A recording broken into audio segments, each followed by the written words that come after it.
네, 저희 가정에 예수 그리스도의 복음을 전해주신 그 어머니 절친이 계십니다. 그분의 친정이 강원도 영월인데요.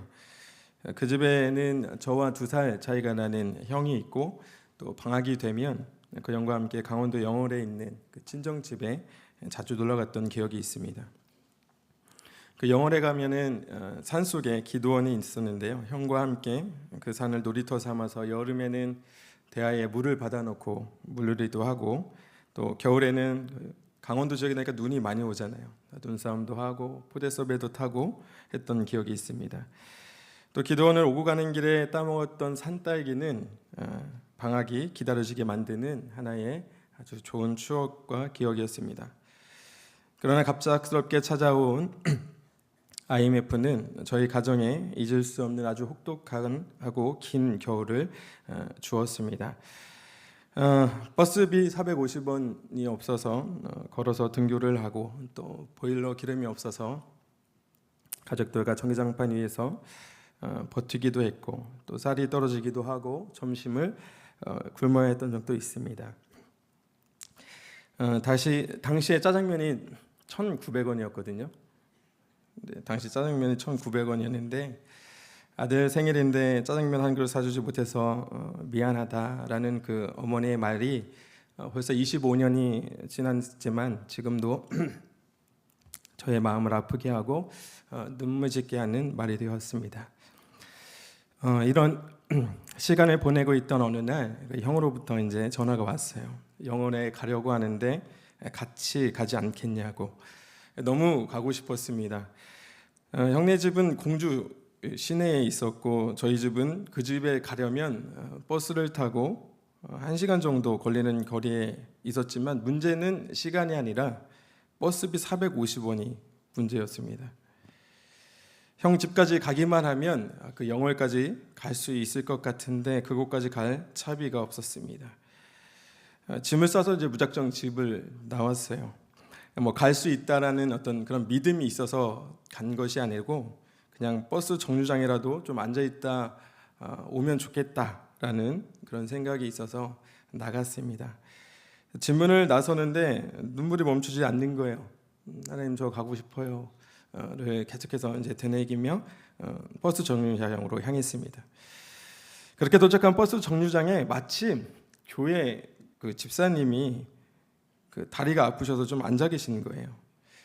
반갑게 인사를 해주시면서 어디를 가냐고 물으십니다. 네, 저 그 강원도에 좀 갔다 오려고요. 라면 이제 말끝을 흐렸어요. 그러자 집사님께서 잘 다녀오고 가면서 과자라도 사 먹어 하면서 5,000원을 주시고 가시는 거예요.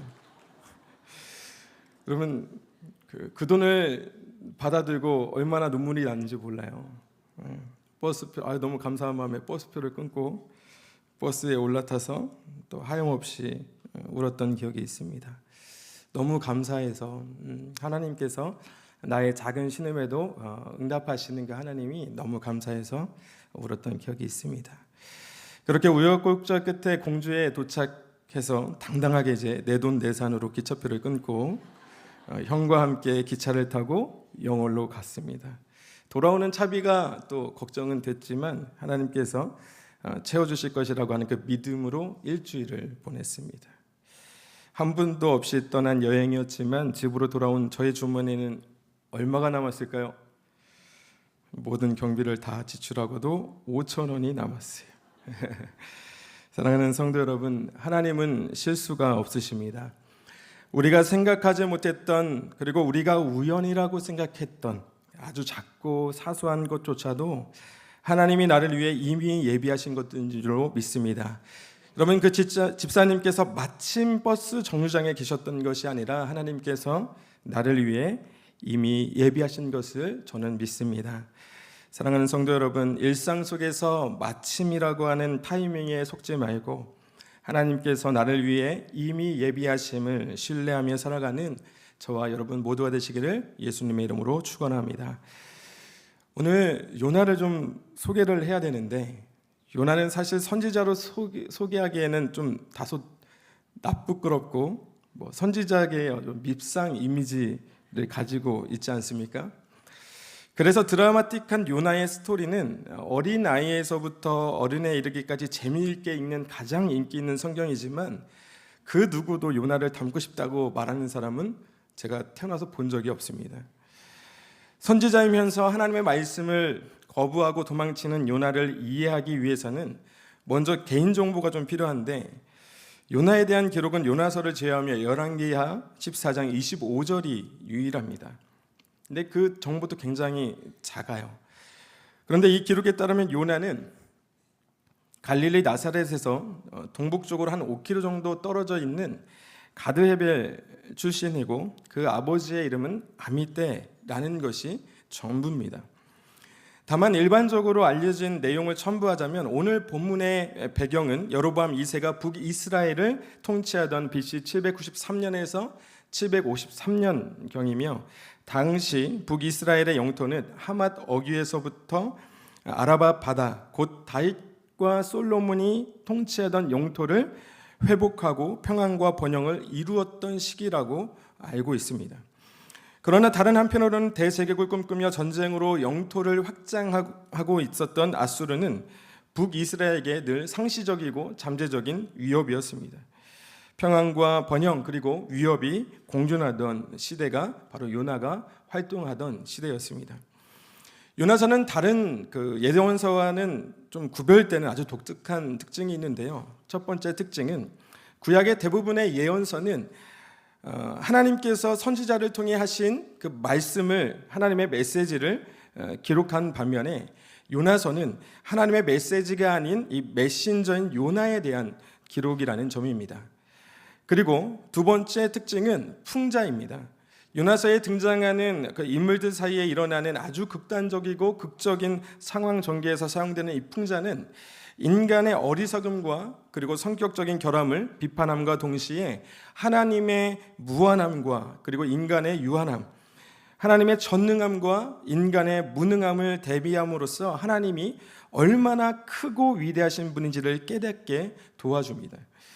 또한 하나님께 반항하는 선지자 요나와 그런 선지자에게 기도를 촉구하는 이방 선원들의 그 대비는 오늘날 교회와 성도의 부끄러운 자아상을 보여주며 세상과 구별되는 거룩한 성도로서의 삶을 살도록 강력히 촉구하는 그런 하나님의 메시지가 담겨 있습니다. 사랑하는 성도 여러분, 요나서가 어린아이부터 어른에 이르기까지 재미있게 읽을 수 있는 이유는 드라마틱한 스토리 때문만은 아닐 것입니다. 선지자임에도 불구하고 하나님께 반항적이고 이기적인 요나의 인간적인 모습은 이전에는 범접할 수 없었던 아브라함 그리고 모세, 여호수아 같은 그 믿음의 소유주가 아니라 오늘날 우리 성도와 같은, 오늘날을 살아가고 있는 우리 성도로 살아가고 있는 우리의 모습이 투영되었기 때문일 것입니다. 소개하기 민망하고 부끄러운 옛 요나를 벗어버리고 그리고 거룩하고 당당하게 살아가는 21세기 요나로 살아가려면 우리는 어떻게 해야 할까요? 오늘 말씀을 통해서 그 교훈을 얻고자 합니다. 거룩하고 당당한 21세기 요나로 살아가기 위해서는 일어나야 합니다.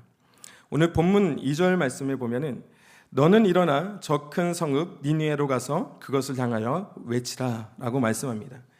당시 니느웨는 아수르의 잔혹함의 상징이었습니다. 승전하고 돌아오면 포로의 입을 찢고 손을 찢었습니다.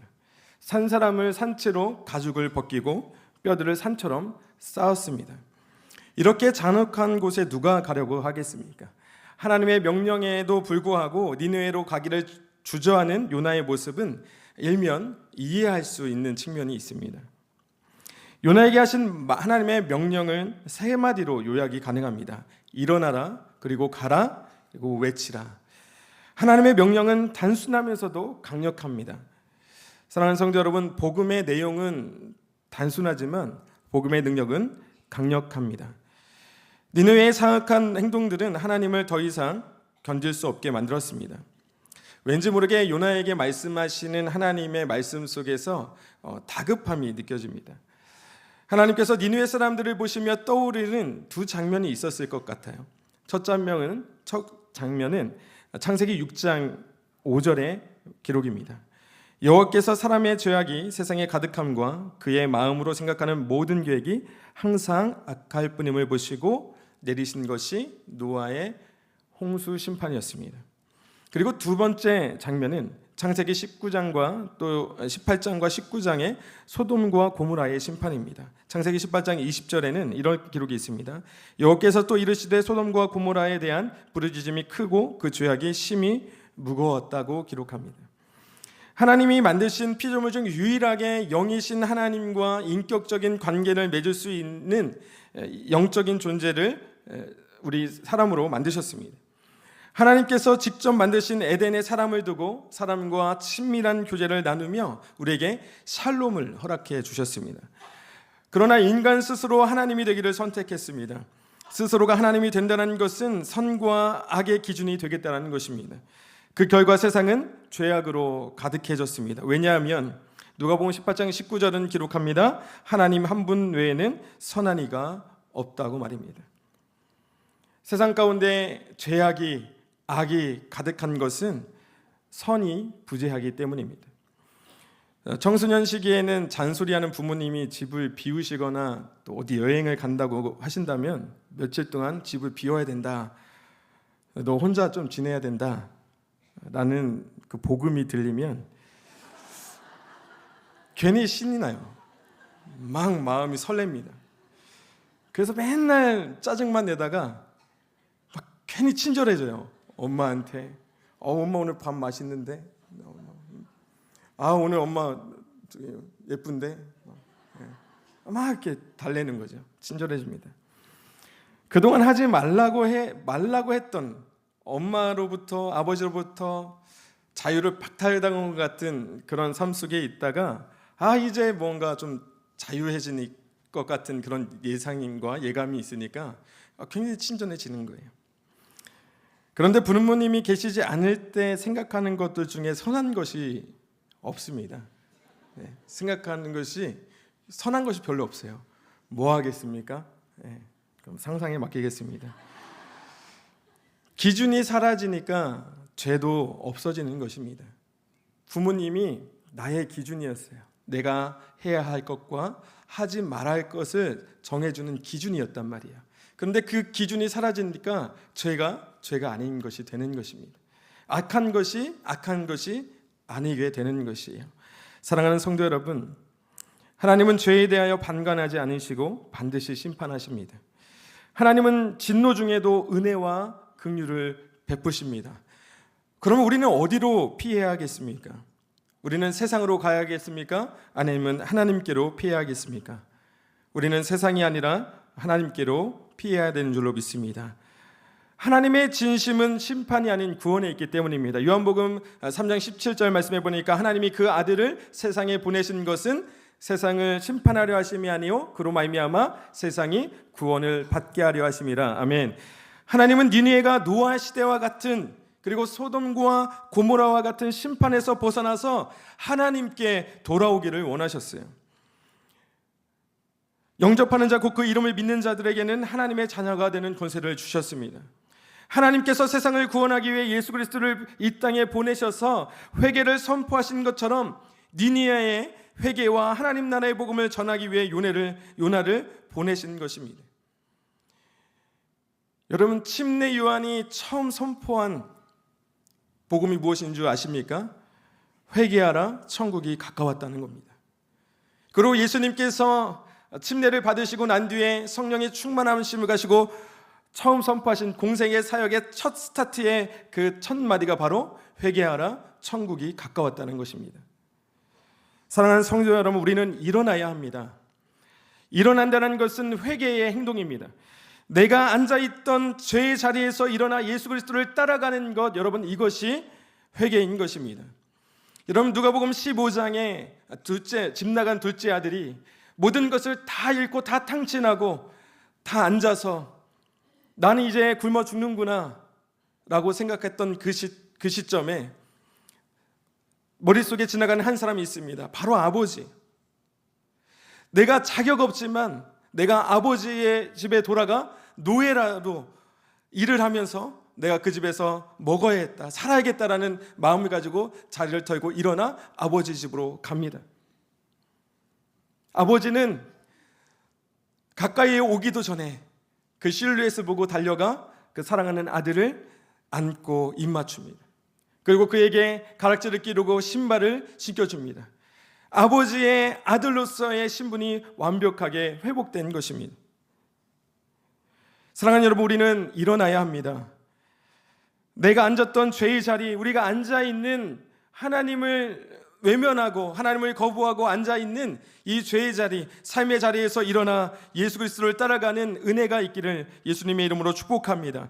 여러분, 나를 따르라 내가 사람을 낚는 어부가 되게 하리라 라는 예수님의 말씀에 일어나 주님을 따라간 시몬과 안드레와 같이 나를 따르라 말씀하시는 예수님의 말씀에 세관의 자리를 박차고 일어나 예수님을 따라간 세리 마태와 같이 오늘 우리도 죄의 자리 그리고 삶의 자리에서 일어나 예수님을 따라가는 여러분 한 분 한 분 다 되시기를 예수님의 이름으로 축복합니다. 그리고 우리는 일어나서 잔인하고 잔혹한 니느웨라고 불리는 세상으로 나아가서 8세기 요나가 하지 못했던 그 어려운 일을 해내는 우리 21세기 요나가 다 되시는 여러분들 되시기를 축복합니다. 거룩하고 당당한 21세기 요나로 살아가기 위해서 해야 할 두 번째는 영적인 잠에서 깨어나 기도해야 된다는 것입니다. 요나가 이제 자리를 털고 일어났습니다. 그러나 하나님의 말씀을 따르기 위해 하나님께로 가기 위해 일어난 것이 아니라 하나님의 얼굴을 피하기 위하여 일어난 것이에요. 오늘 본문 3절 말씀을 다 같이 한번 읽겠습니다. 시작.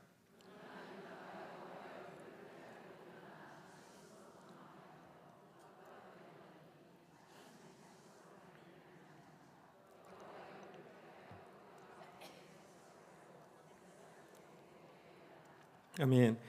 여러분, 오늘 본문 이 3절 말씀에 우리가 주목해서 봐야 하는 단어가 있습니다. 근데 이제 한글 성경에는 그렇게 기록되지 않았기 때문에 우리가 주목해야 될 단어가 야레드라고 하는 히브리어 동사입니다. 이 단어의 뜻은 내려가다라는 뜻인데 3절에 두 번이 사용이 됩니다. 근데 한글 성경에는 한 번만 기록된 걸로 나옵니다. 욥바로 내려갔다, 배에 올랐다, 내려갔다, 올랐다. 여러분, 이 단어가 바로 야레드, 내려갔다라고 하는 의미를 가진 단어입니다. 한글 성경에서는 배에 올랐다고 번역했지만 원문 성경에서는 배로 내려갔다라는 의미로 기록했습니다. 그런데 이 기록을 이렇게 한 이유가 있습니다. 굉장히 의미 있는 표현이에요.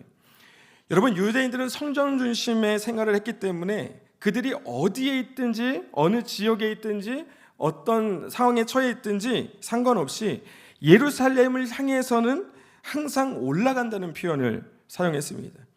왜냐하면 예루살렘은 하나님의 임재를 상징하는 성전이 그곳에 있었기 때문입니다.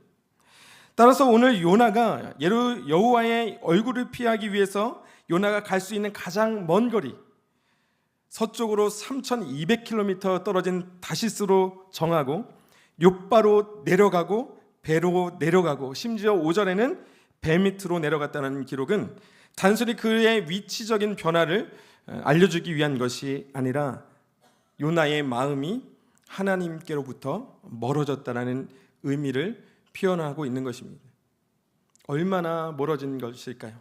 내가 다시는 하나님을 보지 않겠다. 니느웨로 가라고 하는 그 명령을 거두지 전까지는 내가 돌아오지 않겠다. 하나님께로 나아가지 않겠다라는 의지 아니겠습니까? 요나는 다시스로 도망가기를 결심하고 가장 빨리 욥바 항으로 갔습니다. 그런데 마침 다시스로 떠나는 배를 만나고 그 배에 올랐다고 본문은 기록합니다. 여러분, 작은 욥바항에서 다시스로 가는 배가 얼마나 자주 있었겠습니까? 여러분, 당시 기록에 의하면 욥바에서 다시스까지 가는데 소요되는 기간이 약 1년 정도 걸린다고 합니다. 그러니 1년에 한 번 돌아오는 타이밍 맞추는 것도 어려운 일인데 갑자기 떠나게 된 요나가 욥바에서 다시스로 가는 배를 만날 확률은 얼마나 되겠습니까? 그 예전에 제가 배달 일을 하면서 짜릿할 때가 있어요. 배달 일할 때 가장 짜릿할 때가 언제면은 신호빨 잘 받을 때예요. 급한데 막 두세 개씩 막 묶어 가는데 신호가 착착착착착 들어 신호빨 받으면 아우 막 너무 재밌어요. 짜릿하고.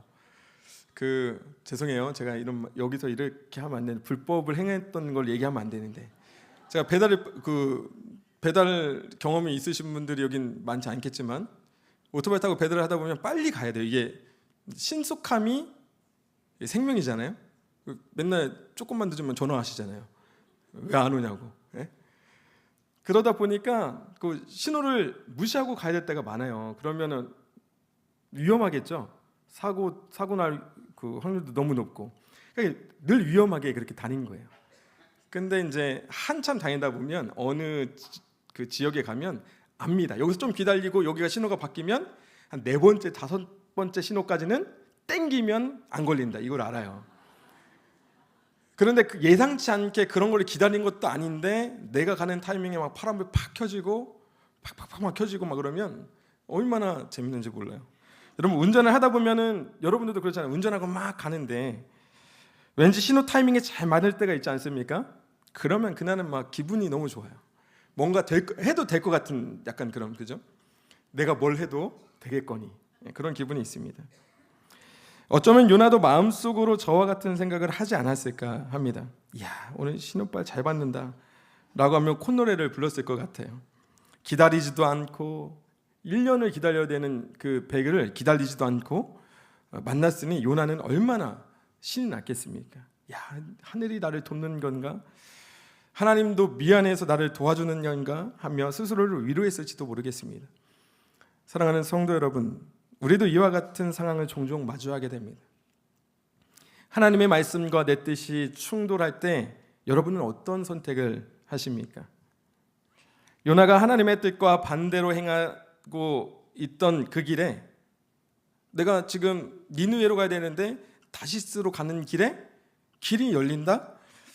우리는 이럴 때 왕왕 하나님의 뜻을 왜곡시키기 일쑤입니다.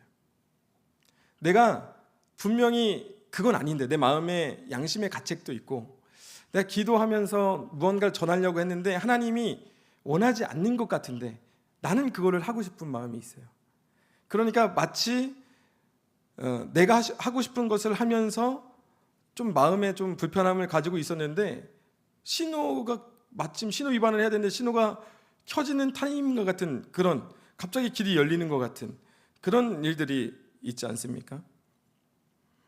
그럴 때면 하나님이 이 길을 원하시는가 보다 라고 자기 스스로를 합리화할 때가 있다는 것입니다. 사랑하는 여러분, 하나님의 뜻은 분별해야 합니다. 하나님은 실수가 없으신 분이라는 사실을 기억하시기를 바랍니다. 하나님은 우연히 그리고 마침이라고 하는 그 타이밍으로 역사하시는 분이 아니라 이미 앞서서 일하시고 역사하시는 분인 줄로 믿습니다. 그래서 선택의 기로에서 우리는 우리의 가장 지혜로운 선택은 무엇이냐?